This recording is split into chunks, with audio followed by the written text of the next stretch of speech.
It's Tuesday night. It's 8 o'clock. You know what time it is. It's time to talk about that fantastic plastic right here on Play for Keeps the show. My name's Off the Cuff Tom, Dirt Initiative's pop culture connoisseur, and it is the road to Toy Fair. That's right. Make sure you're following along on all of our social medias. I am posting up daily toy reviews. I am unboxing. I am unwrapping. I am unripping. I am testing all these fantastic figures, just getting the hype train going to New York Toy Fair. And I will be there all 4 days starting on Valentine's Day. Now, again, don't forget, we did do our sweetheart swap last week. So if you're still trying to figure out what to get that special someone, got some ideas over there for you. Now, if anybody had any pickups this week, this is the time we usually talk about it. And I got one that we don't usually talk about Funko Pops on here for a very simple reason. And it's a very big subject, and there's so many IPs and merchandising. And I kind of wish I had my video ready of my little setup I have. Hold on a second. Let's do the magic of editing.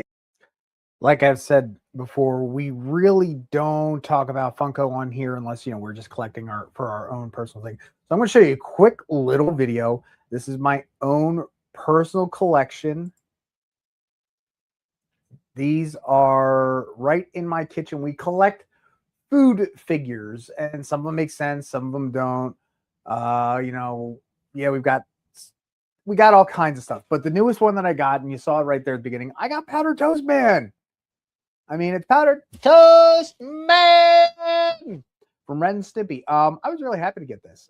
Again, it's very rare for me to find a particular food figure nowadays. Again, I'm going to put that video back up so you'll see a lot of these figures might be related to a certain movie or a franchise, like the Coke can or the Five Below, mystery minis, Reuben from Stitch, the adult Happy Meals from that episode that we covered before. So there's some interesting things that's going on, but that's all the news it's to me. So let's maybe talk about...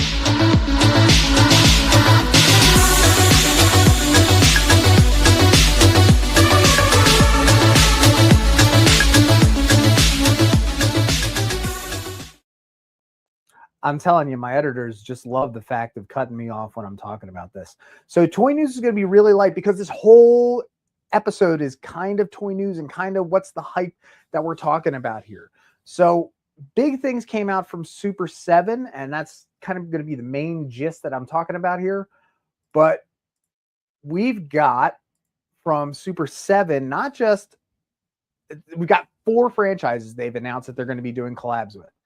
First and foremost, we've got MTV. Now, how do we do Super 7 and MTV? This asked a lot of questions, especially of me, because I am, honest to goodness, weeks older than MTV. That's right. I am that old of a millennial. Do we do things as far as maybe fun renditions of the old MTV logos back when they were done in claymation? Do we do things like maybe bring up some Liquid Television type characters out of the vault into Super 7, a little Eon Flux? Do we do real world characters? Have we seen, and I say characters loosely, folks, because they're all wonderful people. True story. So there's a lot of room here. Do we do the VJs? Like, are we going to get NBC news anchor Carson Daly back with his old TRL with his painted fingernails the way he did? Again, more power to you, my friend. Are we going to get Dave Holmes? Or there's so many options at MTV. Like, are we going to, can we get remote control? I would love to have remote control figures. That would be awesome. Especially for like you younger guys who have no idea who a lot of these actors are that you have nowadays. Like Mike O'Malley, he was the host of Remote Control. I would love to see that. There's a lot of play around here. Now, speaking of playing around, not only do we have MTV, but we're going to switch to another decade, and we're going to talk about some Furby. Now, how is Super 7 going to do Furby? Are we going to get special designs? You know, Furby is an interactive toy, and Super 7, we just swap out parts and pieces. So how do they incorporate Furby is going to be a very, very good question. Um, you know, are we going to have a little smart toy out of it? Are we not? Are we going to have particular fan favorite figures? I don't know. So keeping in that same pinkish route, we're going to head a little bit over a rainbow, and we're going to talk about our friends from My Little Pony. Now, big thing here, folks. Take a look at this particular My Little Pony logo. So everybody out here, I'm going to draw the line in the sand. We're going to get some 80s ponies. That's right. As much as friendship is magic and Rainbow Dash makes everything 20% cooler, I'm going to have to say that this one's going to be a throwback. So I would love to see like an old school Spike would be a really great figure to be in there. There's a lot of great play around here. And if Super 7 sticks with some of the other franchises from the 80s, like I would love to see some Rainbow Brights, some Care Bears. I think what Super 7 does when they really put their heart into some of these older franchises, they do very, very well. And speaking of kicking it back to the 80s, we're going to talk about the Warriors of Light, the Visionaries. Now, this, ladies and gentlemen, is a big deal. Mickey and I have talked about this in the past, and what I am hoping, praying, I will spend the extra money, because this is one of those times where Super 7 figures, which can be on a little pricier side unless you know you're a devout collector, this is where they're going to draw the line. And I want to use the example of the Silverhawks. They've done 2 runs of the Silverhawks. Why? They did their first run of Silverhawks, and they were very matte and they were very bland, because honestly, they screwed that up. And that's why they had come back and did the Silverhawks with the full chrome, which they should have done in the first place. Just saying. So when it comes to the Visionaries, they have an opportunity to go pull out of the history books, the amazing holographic art and talent and skit and, you know, tooling, however the heck they did it back then, to get those great holograms on those figures. They'll make the figures just fine. They got to get the holograms right. And if they don't, then they're just wasting their time and our money. But Super 7, I wish you the best of luck. These are 4 major IPs. A lot of big stakes here, and I really want to see you guys succeed on this one. Now, obviously, with it being Toy Fair coming up, I am going to hang out with my friends from the Nacelle Company and Nacelle Toys. They just recently they gave it away. We're going to get a real-life bridge set for Star Trek, the original, those old scientists, TOS. Now, if you take a look, we do have Spock right there with the engineering section. And why do I say section? Well, that's because we are going to get a fully circular U.S. Enterprise NCC 1701 bridge. This is going to be 110 scale. So this will scale with your particular figures. It will have every single piece as if you were going around the OG bridge. There has been no mention yet on pricing or pre-orders.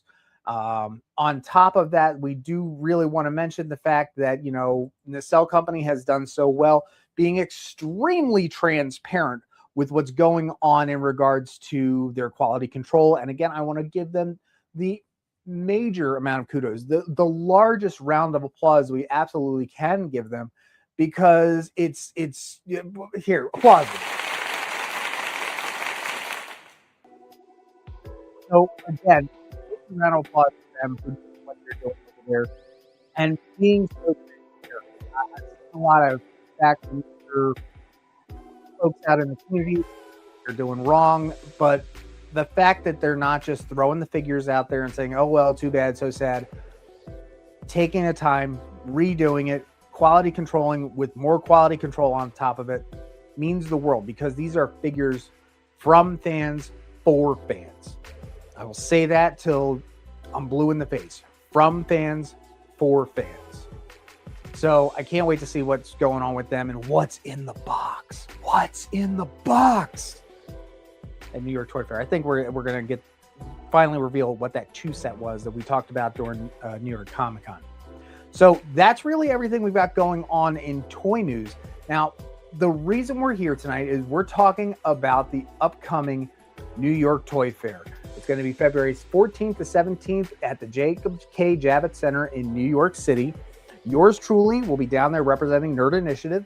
This will be the first time that we as Nerd Initiative have been down there for the show. I'm going to be covering as much as I possibly can. And so we've already got going on right now, because of our daily toy reviews that we've been doing, the hashtag Road to Toy Fair.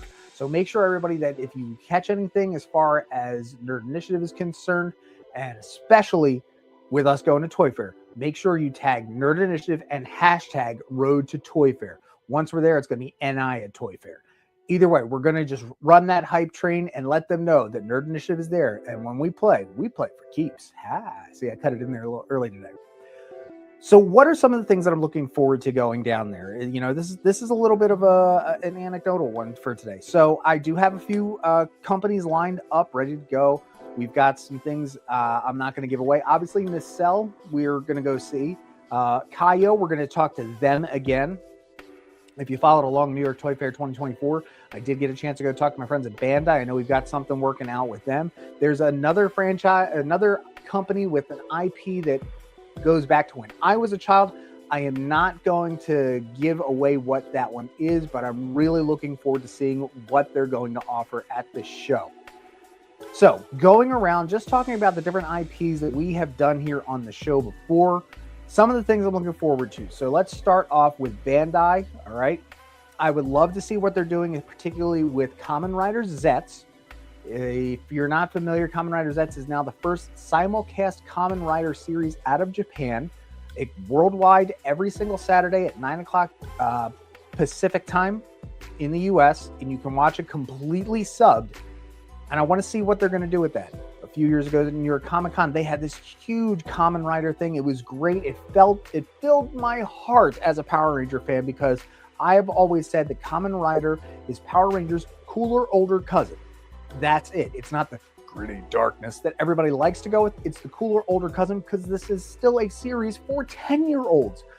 But in the Japanese market, 10-year-olds, they try to give them a very interesting, hey, let's look at this type of thing. The stories can be heavier, but it's still there to sell toys. That's why a Kamen Rider has about 14 different forms at this point. Why? Because it's merchandising. So I'd like to see that from Bandai. I would love to see something new from their Dragon Ball lines, especially, we have the new series that came out this past year. I would like to see what's coming on with that. As far as the Gundam Universe line, also from Bandai, I'm interested to see. I would love to see more G Gundam. Give me more G Gundam. I'd like to see the rest of the Endless Waltz figures as well. I was able to at least get one of them, the Death Scythe, again, review here on the Nerd Initiative YouTube channel. And I did get the custom Wing Zero. I didn't get Wing Zero, or the Endless Waltz Zero. So I'm interested to see how they're still doing and incorporating that. I really think that G Gundam would appeal to some of us elder millennials, because God knows I do not want to have to go out and buy an old Shenlong Gundam and it looks all wonky against the rest of them. Keep going around. We're going with the big companies. All right, trust me, I'm going to go by and say hi to as many folks as I possibly can. Mattel. We've gotten so much stuff from Mattel this past week with the new Master of the Universe trailer. I cannot wait to see what they're going to do in the classic line, the Masterpiece line. Whatever's going on with Revolution, who knows? Tim Sheridan, give me a call. I want to know. I was actually talking to Tim earlier this week, but we're not going to mention that link. Somewhere on the blow your mind. But Mattel, I really want to see what they can be doing as far as He-Man is concerned. Jack Specific, I know they do a lot of great figures like Sonic, and they got a lot of stuff. I want to see what's coming out with Squishmallows. Lego's going to be there. God knows Matt's all super jealous because the Legos is going to be there. Playmates has the rights to Power Rangers, and I know that we just showed the preview a few weeks ago when Lauren was on talking about the Kaiju Rangers from the Godzilla versus Mighty Morphin Power Rangers crossover. I really want to see these because based on the Reignition line that I've seen in stores from Playmates, I have not really been impressed. Are these Kaiju Rangers, like I've said before, going to be the first in the adult collectors line? I don't know, because I've seen some pictures and images and I'm not sure really where we're at for that. So there's a little bit of hesitation going there. I'd love to see what Thrilljoy's got coming out. Brian, again, hey, give me a call. We'll rip some more packs. There's a lot of other great things. Funko, if I can get near the booth, I will. This being a particular type of convention that's industry only, I'm really interested to see what the flow at the Javits Center is. I've gone to New York Comic-Con this 6 years in a row so far, and it's a very different experience because over 250,000 people show up in 4 days in that buildings. And I have been there before they had the big edition, and now since they've put on everything with all the different floors on the other side. So to see what it's going to be like as an industry only function is really interesting, to say the least. Again, there's going to be so many wonderful, huge things going on, whether it's Loyal Subjects or Best Action, which is again from Loyal Subjects, or all the other little subclasses and genres. NECA, call me. We've got so much to talk about with Turtles. I really want to see what you guys have coming up. You've turned me over this past year when I got the Turtles and Universal. I'm interested. So, hey, have your people call my people. If not, just have your people call my people. Honestly, there's a lot of stuff going on. And again, we are going to be heading back over. If you saw the interview that we did during New York Comic-Con, we did talk to our fine friends over at Kayou. That's right. The Chinese trading card collectible company is coming back to New York for New York Toy Fair. And in celebration of that, they sent over a few of their cards, as a matter of fact. So I figured, what is the best possible way to hype them up right before New York Toy Fair, but to rip these bad boys open? Now I have 3 packs, and I'm going to open them in order of how well I know the franchise, which I know I'm the pop culture connoisseur, but sometimes there's things where I only have the little pinky in, but there's other franchises that I know everything about. So we're going to start off with Tokidoki, and then we're going to, Rasengan over into the Naruto. And believe it or not, the one I'm most familiar with is My Little Pony. I had the opportunity to meet Miss Tara Strong while I was there at the New York Comic-Con.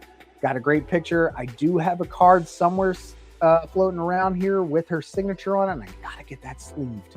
Yeah, I'm one of those collectors. But then again, it's that post-con exhaustion that comes along with it. So here we go. Open it up. Pack number 1 from Tokidoki and Kayou. So what's nice is they come in these great, cardboard sleeves. They're really well manufactured because inside, on top of it, I guess it's the first time we're doing a live unboxing on an episode. Everything is nice and it's sleeved out, and I'm an idiot because apparently it has a pull tab on it. I'm so excited. And you can pull out the card pack right underneath it, which is glued in. So I don't know what the point is of having the rip if it's still glued in, because it gets stuck. Either way. And then what's nice is that on the back of these, you're going to see the production date, which I think is really cool that they add that on there. So if you take a look, like the Naruto, these were done on August 28th of this past year. So these ones were done back in September. So this was just right before Comic-Con. So let's start off with Tokidoki Wonder Voyage collectible cards.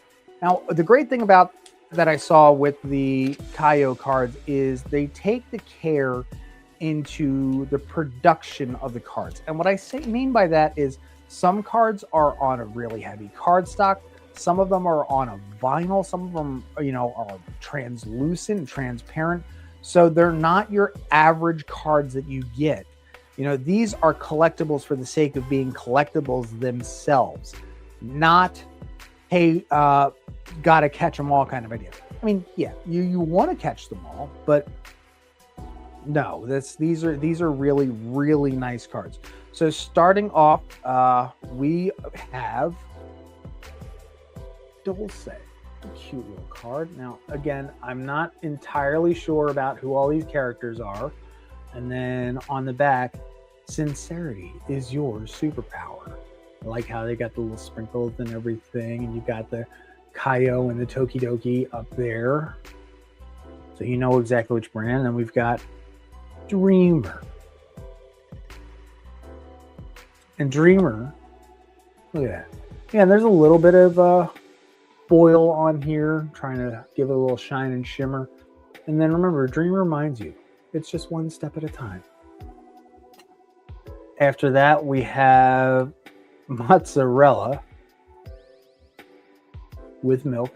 I'm wondering if these little symbols up here are rarity. I have to look that one up. And then we've got, you got to go for it. And we've got Sandy, and this one has a lot going on here. We've got several different colors of shimmer and shine and sparkle in there. And what's nice is that there are different textures in here, different finishes of the paint.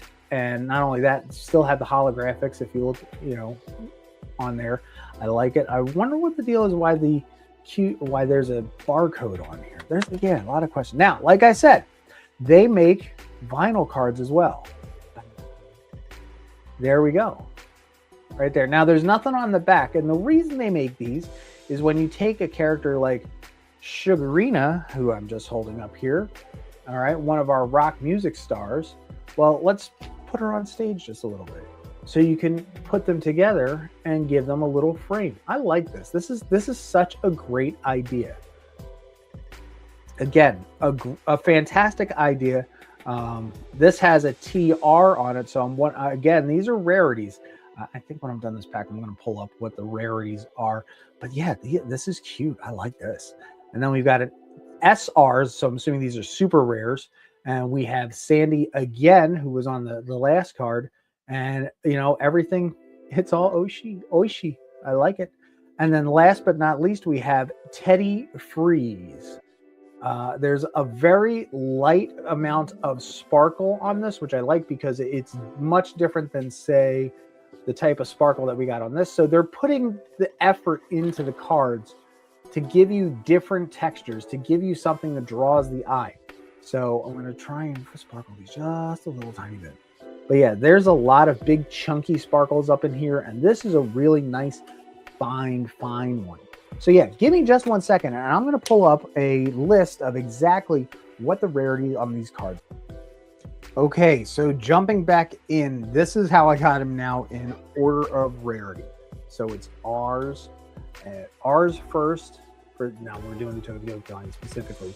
R, then it's going to be SR, I'm assuming super rare, and then SR, then TR, then SSR, which again, it's kind of hard to see because there's all the foil on there and metallic.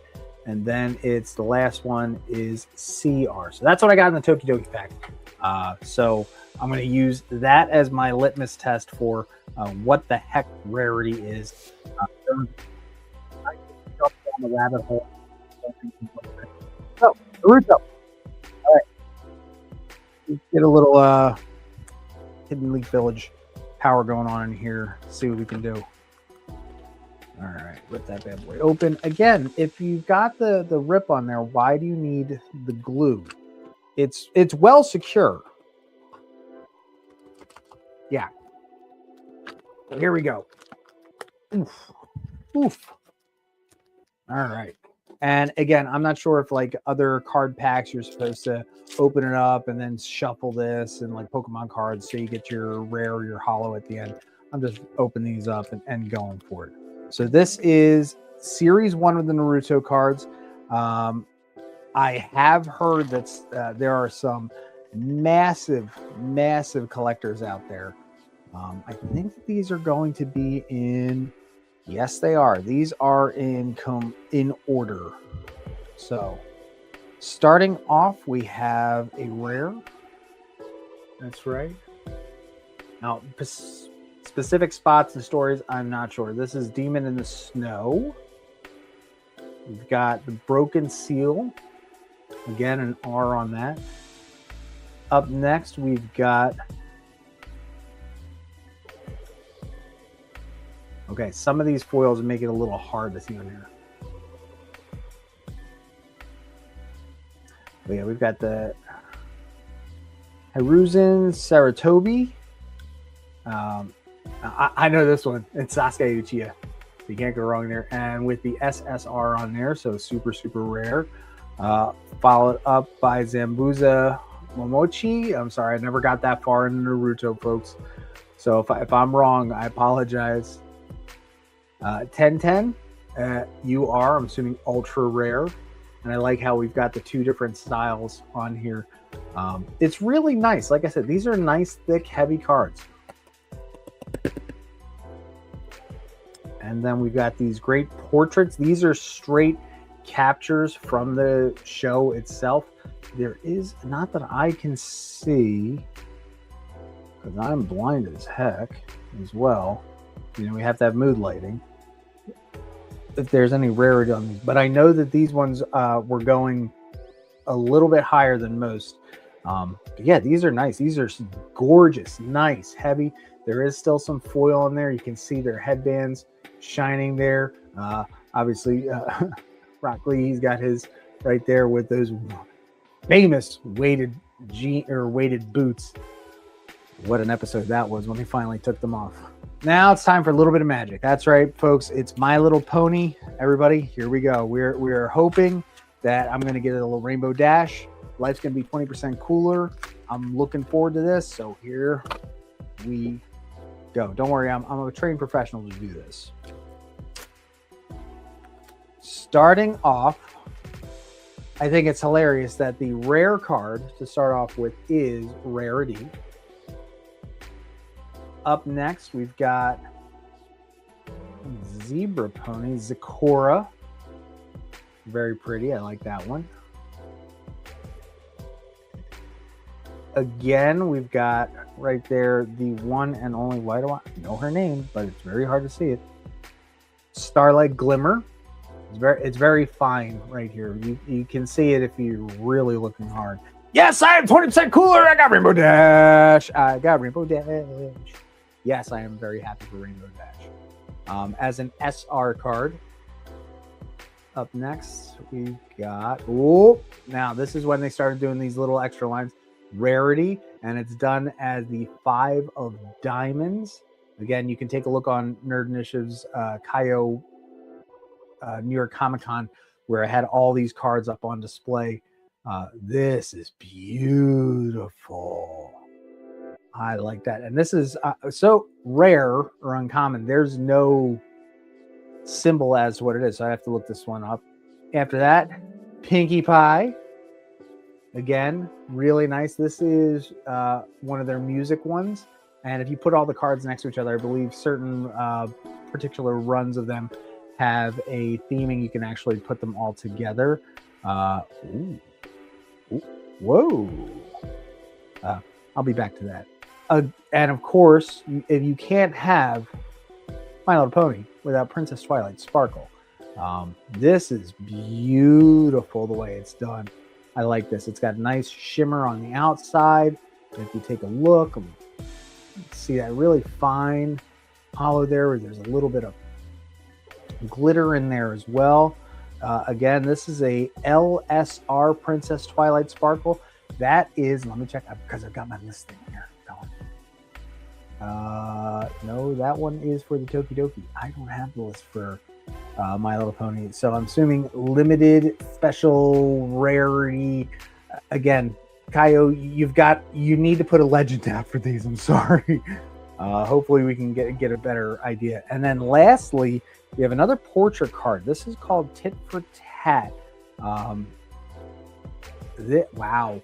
Like this has lenticular in it. It has hollow in it. It has, my goodness.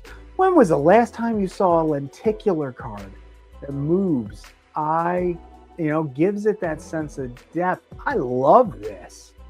My goodness, friendship is magic, and I just found it on this card. But seriously, folks, there's so much stuff that we're going to be covering down there. I'm going to be covering down there at New York Toy Fair, and I can't wait for you to come all along. So make sure that you're going to be following along here for New York Toy Fair. And how do you do that? Well, you make sure that you hit that subscribe button, then ding the thing and make it ring to get those bell for notifications, then smack that thumbs up to let Michael, the GEO, know that I'm doing my job and I'm doing it well.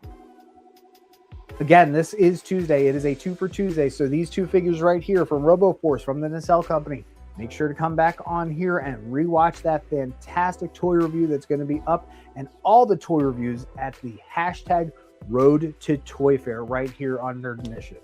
Once again, my name's Off the Cuff Tom. It's a pleasure having you. And as a wise man once said, be kind to yourself, be kind to others. Make sure that when you play for keeps.